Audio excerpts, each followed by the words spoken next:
नमस्कार भक्तांनो, श्री स्वामी समर्थ. तुम्हा सगळ्यांचा स्वागत आहे, मनापासून स्वागत आहे सगळ्यांचं नवीन व्हिडिओमध्ये. तर आपण आता दिवाळीचं जे सिरीज आपलं चालू होणार आहे, म्हणजे जे ऑलरेडी झालेलं आहे, याआधी लक्ष्मीपूजनच्या आधी आपल्याला अलक्ष्मी चारण कसं करायचं आहे, गोवत्स वसुबारस जे आहे ते कसं करायचं आहे, ते व्हिडिओ मी तुमच्यासोबत शेअर केलेला आहे. नक्की बघा. आणि वसुबारसचं काय महत्व आहे, खूप अनन्य महत्व आहे. कारण वसु म्हणजे संपत्ती असते आणि बारस म्हणजे 12वा दिवस, म्हणजे ज्याला म्हणतात द्वादशी. तर या दिवशी आपल्याला आपल्या घरामध्ये सुखसंपत्ती यावी, समृद्धी यावी, आपल्या मुलांचं, आपल्या सगळ्या परिवारामध्ये जितके सदस्य आहेत त्यांचं आरोग्य चांगलं राहावं, यासाठी वसुबारस कसा साजरा करायचा आहे हे मी त्या व्हिडिओमध्ये शेअर केलेलं आहे. न चुकता सगळी प्लेलिस्ट मी बनवलेली आहे. तर नक्की बघा, न चुकता बघा.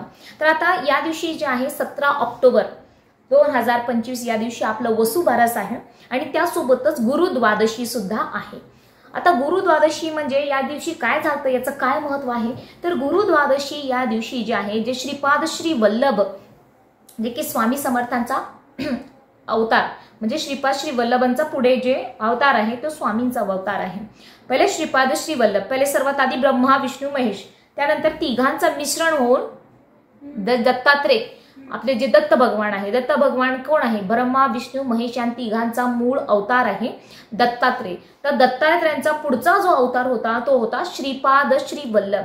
श्रीपाद श्री वल्लभ यांचा पुढचा जो अवतार होता तो होता नरसिंह सरस्वती. आणि त्यानंतरचा पुढचा अवतार होता आपले श्री स्वामी समर्थ महाराज. त्यानंतर होते आपले पिठले महाराज.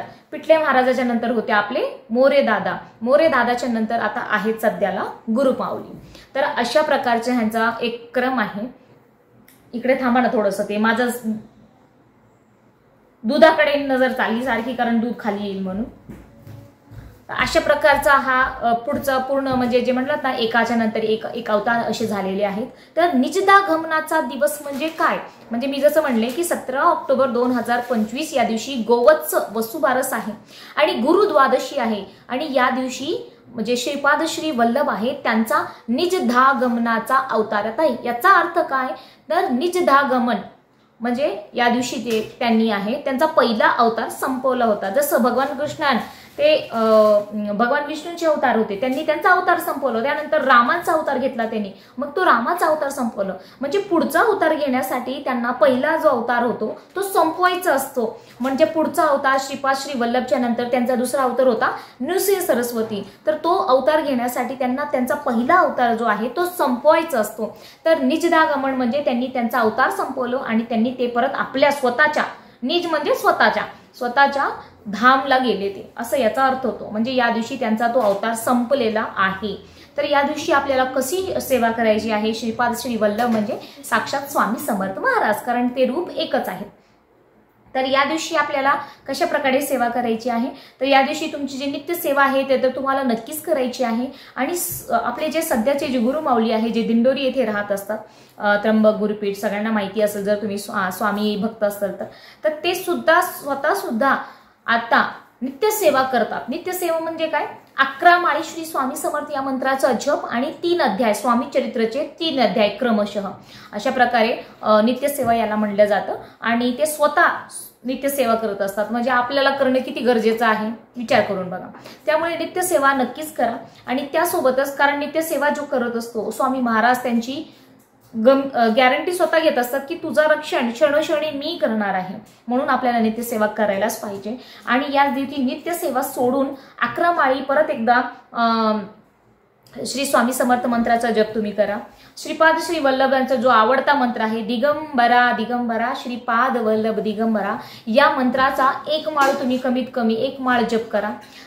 आणि त्यानंतर आपल्याला त्यांचं जे आवडतं स्त्रोत आहे, सिद्ध मंगल स्त्रोत ज्याला म्हणलं जातो, कारण की चित्रा नक्षत्रामध्ये श्रीपाद श्री वल्लभ यांचा जन्म जो आहे तो चित्रा नक्षत्रामध्ये झालेला आहे.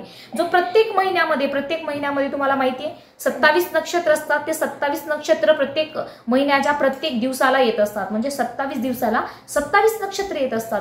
म्हणून ज्या दिवशी चित्रा नक्षत्र आलेला असतो महिन्यातून एकदा, त्या दिवशी जर तुम्ही सिद्धमंगल स्त्रोत याचा पठण जर तुम्ही कंटिन्यू करत असाल 16 वेळा, 15 वेळा, 21 वेळा, तर त्याचा खूप अनुभव तुम्हाला नक्कीच येणार आहे. इतका पॉवरफुल हा स्त्रोत आहे.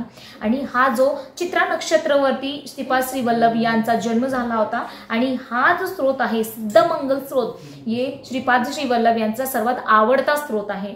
म्हणून या दिवशी श्रीपाद श्री वल्लभ यांच्या स्मरणार्थ यांना पूजन करून आपल्याला सिद्धमंगल स्त्रोत याचा 5 वेळा, 7 वेळा, 11 वेळा, 21 आवर्तने करायलाच पाहिजे आणि कराच नेमकी.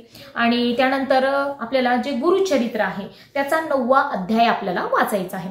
गुरुचरित्र कोणाचं दिलेलं आहे? ते श्रीपाद श्री वल्लभ जे आहे त्यांचाच तो चरित्र दिलेला आहे. तर गुरुचरित्रचा जो 9वा अध्याय आहे त्याचा आपल्याला वाचन करायचं आहे. आता या सगळ्या सेवा आपल्या केंद्रामध्ये होत असतात, पण ही स्पेशल सेवा मी त्यांच्यासाठी सांगत असते. आता आम्ही केंद्रात गेलं तर आम्हाला बरोबर ते सेवा करून घेतात आमच्याकडून. पण ज्यांच्याकडे केंद्र नाही आहे, जे घरी करू इच्छित असतात, तर त्यांच्यासाठी गुरुचरित्र तुमच्याकडे असेल तर 9वा अध्याय जो आहे वाचू शकता. घरांनी सगळ्यांनी मिळून सामूहिकरित्या ही सेवा करा, चांगली आहे. एका जणाने वाचा ती म्हणजे जे उरलेले सगळेजण तुमचे सदस्य आहे घरातले ते फक्त ऐकत बसतील. आणि श्री स्वामी समर्थांचा 11 माळी जप करा. आधी सिद्धमंगल जितके झाले तितके जास्त आवर्तने करा. तर अशा प्रकारे, आणि त्यांचा जो आवडता मंत्र आहे श्रीपाद वल्लभ दिगंबरा दिगंबरा दिगंबरा, याचा 1 माळ जप करा.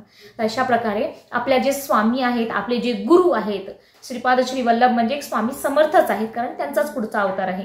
तर आपल्या महाराजांना आता श्रीपाद श्री वल्लभचा ज्यांच्याकडे फोटो नाही आहे त्यांच्याकडे स्वामीचरित्र नक्की असेल, त्यावरती स्वामीचरित्र ग्रंथावरती, आपल्या नित्यसेवाच्या ग्रंथावरती फ्रंट पेजला त्यांची फोटो दिलेली आहे. जसं मी क्रमाने सांगितलं, ब्रह्मा विष्णू महेश, त्यानंतर दत्तात्रय, त्यानंतर श्रीपाद श्री वल्लभ, विष्णू सरस्वती, असं तिकडे श्रीपाद श्री वल्लभ आहे.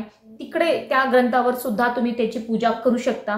आणि आपले स्वामी महाराजांची मूर्ती आहे तर त्यांच्यावर सुद्धा तुम्ही सकाळी सकाळी तुमचे सगळे कामं, जे आपली नित्यसेवा झाल्यानंतर, आपली नित्यपूजा झाल्यानंतर त्यांचा तुम्ही अभिषेक करू शकता. स्वामी महाराजांच्या मूर्तीवर सुद्धा तुम्ही या दिवशी अभिषेक करू शकता. पंचामृतांनी करू शकता, साध्या पाण्याने करू शकता, त्यामध्ये गंगाजल टाकून. तर अशा प्रकारे त्यांची स्पेशल त्यांना पूजा करायची आहे. आणि त्यानंतर त्यांचा आवडतं जे काही त्यांना नैवेद्य आवडतं ते नैवेद्य त्यांना दाखवायचं आहे. आणि अशा प्रकारे आपल्याला ही पूजा सकाळी करून घ्यायचं आहे. आणि संध्याकाळी मग आपला वसुबारसची पूजा आपल्याला करायची आहे. ती पूजा कशी करायची, त्याचं काय महत्त्व आहे हे मी आधी ऑलरेडी व्हिडिओमध्ये सांगितलेलं आहे. नक्की पूर्ण व्हिडिओ पहा. आणि अशा प्रकारे आपल्याला श्रीपाद श्री वल्लभ जे आहे त्यांचा जो निजदागमनाचा जो दिवस आहे अशा प्रकारे आम्हाला साजरा करायचा आहे आणि त्यांची सेवा करायची आहे. व्हिडिओ आवडला असेल तर लाईक, शेअर, सबस्क्राईब करा.